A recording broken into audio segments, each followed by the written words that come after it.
dhowrkii maalmood oo soo dhaafay roobab xoog leh oo ka da'ay deegaanada Hiiraan iyo ismaamulka Soomaalida Itoobiya webiga Shabeelle wuxuu u sii socday kor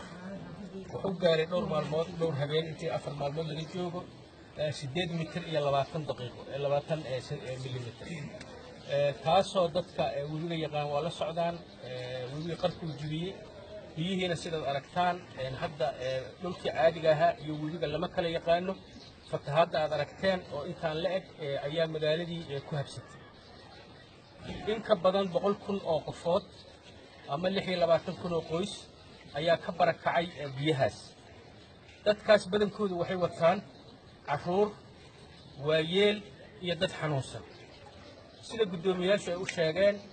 magaalada markii horeba xaaladdeeda dhaqaale waa liidatay haddeertaan aan idila hadlaayo magaalada korontada waa ka maqan tahay systemkii EBC-duna ma shaqaynayo magaalo marka systemkii EBC-duna uusan shaqaynayn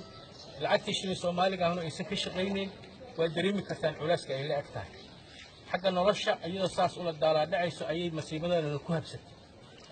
baahida ugu weyn oo hadda dadku ay qabaan markii aan soo kormeernay waxa waaye xagga biyaha iyo xagga nadaafadda ama musqulaha labadaas arrimood oo asaasi ah oo caadi dadku isaga haysto laakiin markii aysan gacantaada ku jirin dhibaatadeeda waad arkaysaa